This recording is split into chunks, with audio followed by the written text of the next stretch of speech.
हरे कृष्णा बच्चों, मैं नीलकमल संस्कृत पाठशाला में आप सभी का स्वागत करती हूँ। बच्चों, अपनी आज की इस कक्षा में हम अपनी 10वीं कक्षा की पाठ्य पुस्तक शेमुषी के नवम पाठ का अध्ययन करेंगे, जिसका शीर्षक है सूक्तयः, अर्थात सुंदर उक्तियां, सुंदर बातें। आज हम इस पाठ का सरलार्थ करेंगे। श्लोकों के अन्वय के साथ श्लोकों के अर्थ को जानेंगे। अपना पाठ आरंभ करने से पहले जो नए बच्चे मेरे चैनल के साथ जुड़े हैं, वो प्लीज चैनल को सब्सक्राइब करें व बेल आइकन दबाएं ताकि उनको आने वाले वीडियोस के नोटिफिकेशन मिलते रहें। बच्चों, आपको ये वीडियोस कैसे लग रहे हैं कमेंट बॉक्स में अवश्य लिखें, और यदि अच्छे लग रहे हैं तो दूसरों बच्चों के साथ शेयर करना बिल्कुल ना भूलें, जिससे वो भी इनका लाभ उठा सके। तो चलिए बच्चों, अभी शुरू करते हैं अपना आज का पाठ सूक्तयः। सूक्तयः अयं पाठः मूलतः तमिल भाषाया तिरुक्कुरल नामक ग्रन्थात् गृहीतः अस्ति।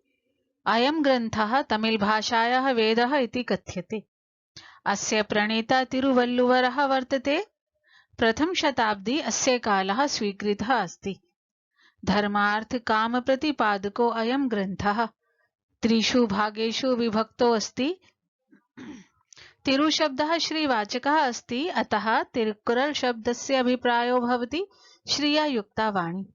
अस्मिन् ग्रन्थे मानवानां कृते जीवनोपयोगि सत्यं सरसबोधगम्य पद्यै प्रतिपादितम् अस्ति। अयं पाठः, यह पाठ मूलतः तमिल भाषा के तिरुक्कुरल नामक ग्रंथ से ग्रहण किया गया है। यह ग्रंथ तमिल भाषा का वेद कहा जाता है। इसके रचयिता तिरुवल्लुवर हैं, जिनका समय प्रथम शताब्दी माना जाता है। इस ग्रंथ में धर्म, अर्थ और काम का प्रतिपादन किया गया है। यह 3 भागों में विभक्त है। तिरु शब्द श्रीवाचक है, इसलिए तिरुक्कुरल शब्द का अभिप्राय है श्रिया युक्ता वाणी, कल्याणकारी वाणी। इस ग्रंथ में मनुष्यों के लिए जीवन उपयोगी सत्य को अत्यंत सरल श्लोकों के माध्यम से प्रतिपादित किया गया है। तो चलिए बच्चों, पढ़ते हैं अपने पाठ का प्रथम श्लोक।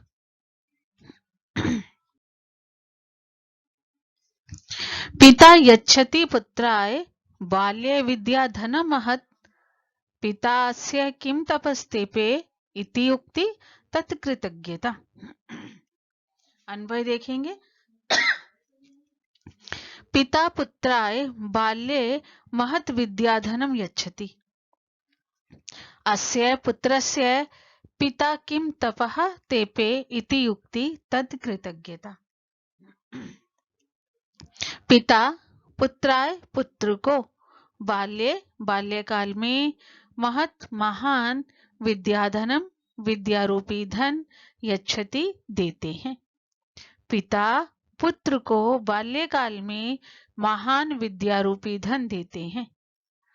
अस्य इसके लिए पिता ने किम तपः क्या तपस्या तेपे की, इसके लिए पिता ने क्या तपस्या की, इति उक्ति इस प्रकार कहना ही कृतज्ञता है, उनके प्रति आभार व्यक्त करना है। पिता पुत्र को बाल्यकाल में महान विद्या रूपी धन देते हैं। पिता ने इसके लिए क्या तपस्या की, इस प्रकार कहना ही कृतज्ञता है, अर्थात उनके प्रति आभार व्यक्त करना है।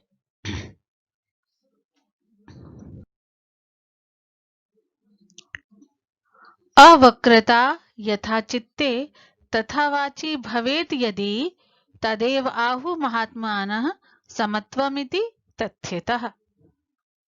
अन्वय।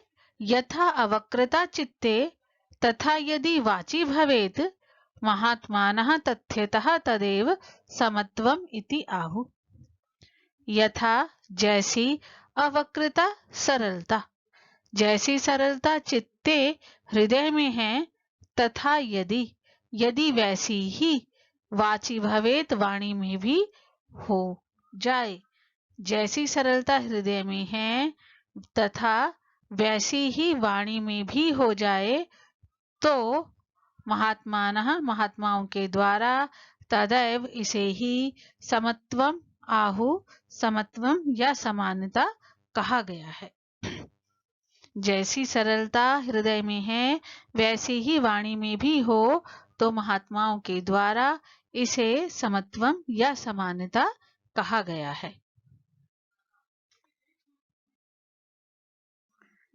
त्यक्त्वा धर्म प्रदाम वाचम परुषाम यो अभ्युदीरेत परित्यज्य फलम पक्वम भुंक्ते अपक्वम विमूढ़धि। अन्वय देखेंगे इसका।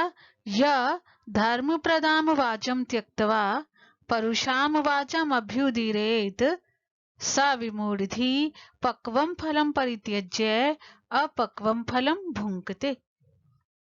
यह जो धर्म प्रदाम वाचम धर्मयुक्त वाणी को त्यक्त्वा त्याग कर परुषाम कठोर वाचम वाणी को अभ्युदीरेत धारण करता है। जो धर्मयुक्त वाणी को त्याग कर कठोर वाणी को धारण करता है वह या वो विमूढ़धि मंदबुद्धि मानो पक्वम फलम पका हुआ फल छोड़कर अपक्वम फलम भुंक्ते कच्चा फल खाता है। जो धर्मयुक्त वाणी को त्याग कर कठोर वाणी को धारण करता है वो मंदबुद्धि मानो पके हुए फल को छोड़कर कच्चा फल खाता है।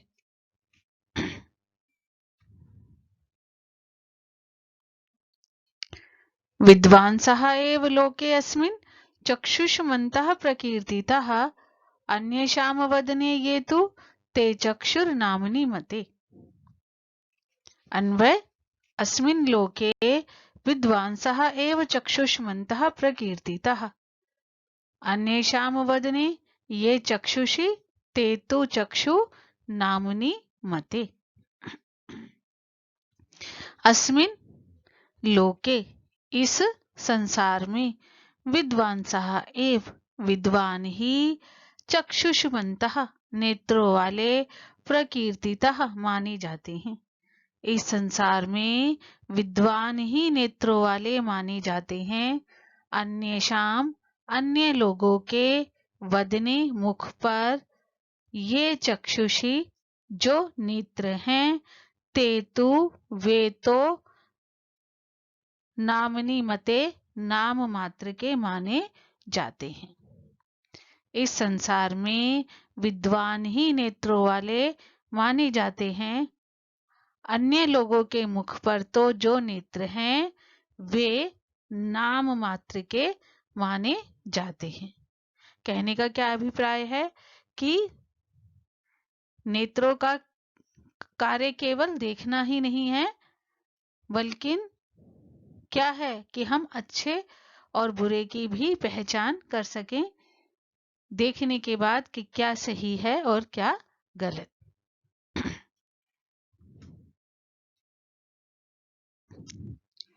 यत् प्रोक्तम येन केनपि तस्य तत्वार्थ निर्णयः कर्तुं शक्यो भवेत् येन सा विवेक इति रीतः। येन केनपि यत् प्रोक्तम तस्य तत्वार्थ निर्णयः येन कर्तुं शक्यः भवेत् सा विवेकः इति ईरितः। येन केन जिस किसी के द्वारा भी यत् प्रोक्तम जो कुछ कहा गया है या जो कहा गया है, जिस किसी के द्वारा भी यत् प्रोक्तम जो कहा गया है तस्य तत्वार्थ निर्णय उसके तत्व के अर्थ का निर्णय अर्थात जो कुछ भी उसने कहा है उसका सार क्या है।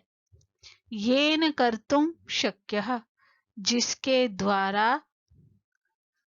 कर्तुम शक्य है किया जाता है स विवेकः वह विवेक ईरितः कहा गया है या उसे विवेक कहा जाता है। जिस किसी के द्वारा भी जो कहा गया है उसके तत्व के अर्थ का निर्णय अर्थात उसकी बात का सार जिसके द्वारा किया जाता है वह विवेक कहा गया है।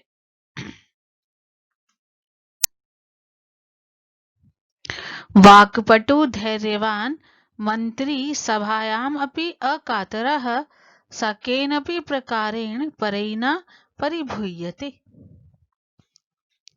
यः मंत्री वाक्पटु धैर्यवान सभायामपि अकातरः अस्ति स परैः केनपि प्रकारेण न परिभूयते। यह मंत्री, जो मंत्री वाक्पटु बोलने में निपुण, वाक बोलना वाणी, जो मंत्री बोलने में निपुण, धैर्यवान अर्थात धैर्य युक्त, सभायाम अपि अकातरः सभा में भी निडर है। जो मंत्री बोलने में निपुण, धैर्यवान और सभा में भी निडर है, स वह परई दूसरों के द्वारा केन अपि प्रकारेण, केन अपि किसी भी प्रकारेण प्रकार से न परिभूयते अपमानित नहीं किया जा सकता। जो मंत्री बोलने में निपुण, धैर्यवान, सभा में भी निडर है, वह दूसरों के द्वारा किसी भी प्रकार से अपमानित नहीं किया जा सकता है।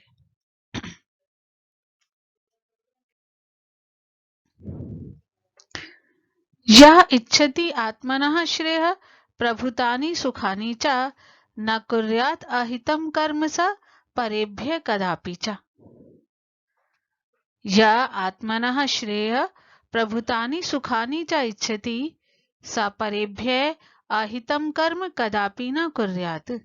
यह जो आत्मनः अपना, श्रेय कल्याण, प्रभुतानि सुखानि च और प्रभुतानि सुखानि बहुत अधिक सुख इच्छति चाहता है, जो अपना कल्याण और बहुत अधिक सुख चाहता है, सा उसे परेभ्य दूसरों के प्रति अहितम कर्म बुरा कार्य कदापि कभी भी न कुर्यात नहीं करना चाहिए।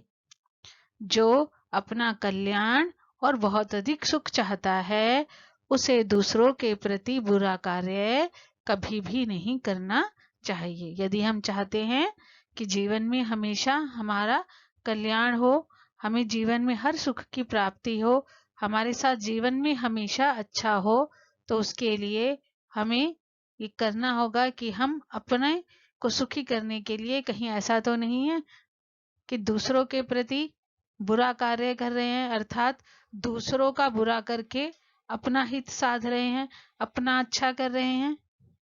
तो उन्होंने कहा कि यदि अपना हित चाहते हैं, यदि आपको लगता है कि हमारा कल्याण हो, तो ये बात हमेशा ध्यान में रखें कि कभी भी किसी दूसरे के प्रति बुरा कार्य ना करें, दूसरे का अहित ना चाहें, दूसरों के साथ हमेशा अच्छा व्यवहार रखें।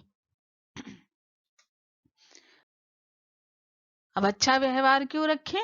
क्योंकि आचारः प्रथमो धर्मः इति एतद् विदुषां वचः तस्मात् रक्षेत सदाचारं प्राणेभ्यो अपि विशेषतः। आचारः प्रथमः धर्मः इति एतद् विदुषां वचः तस्मात् विशेषतः प्राणेभ्यः अपि सदाचारं रक्षेत। आचारः व्यवहार, प्रथमा धर्मः सबसे पहला धर्म है, एतत् यह, विदुषां वचः विद्वानों का कथन है। आचार या व्यवहार सबसे पहला धर्म है, यह विद्वानों का कथन है। तस्मात् इसलिए, विशेषतः विशेष रूप से, प्राणेभ्य अपि प्राणों के द्वारा भी, सदाचारम सदाचार की, रक्षेत रक्षा करनी चाहिए। आचार सबसे पहला धर्म है, यह विद्वानों का कथन है, इसलिए विशेष रूप से प्राणों के द्वारा भी सदाचार की रक्षा करनी चाहिए। अर्थात हमें हमेशा सबके साथ अच्छा व्यवहार करना चाहिए। और वैसे भी हम ये कहते हैं ना, और हमने सीखा भी है, आत्मनः प्रतिकूलानि परेशान न समाचरित हमने पढ़ा भी है कि जो व्यवहार अपने को बुरा लगता है वह दूसरों के साथ नहीं करना चाहिए। यदि ऐसी भावना भी हमारे हृदय में है तो उसको भी आधार बनाकर हमें क्या करना है कि हमें भी सबके साथ हमेशा अच्छा व्यवहार करना है। और यदि अच्छा व्यवहार हमारा होगा तो हमारा कल्याण निश्चित है। यदि हम दूसरों के प्रति अच्छा भाव, अच्छा व्यवहार, अच्छा विचार रखेंगे तो हमारे प्रति भी अन्य लोगों का व्यवहार, विचार वैसा ही होगा और हमारा भी कल्याण होगा। तो बच्चों, ये था हमारा पाठ सूक्तयः।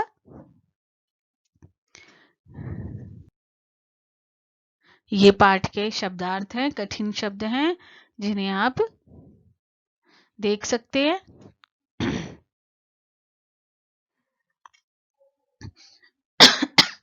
ये सारे शब्दों के अर्थ यहाँ लिखे हुए हैं। सभी बच्चों ने पाठ को बहुत ध्यान से समझा होगा, शब्दों के अर्थ सीखे होंगे, अन्वय सीखा होगा, श्लोकों का अर्थ सबको अच्छे से समझ में आया होगा। यदि कहीं कोई समस्या है तो वीडियो को बार बार देखें और समझें कि किस प्रकार से किस श्लोक का क्या अर्थ है।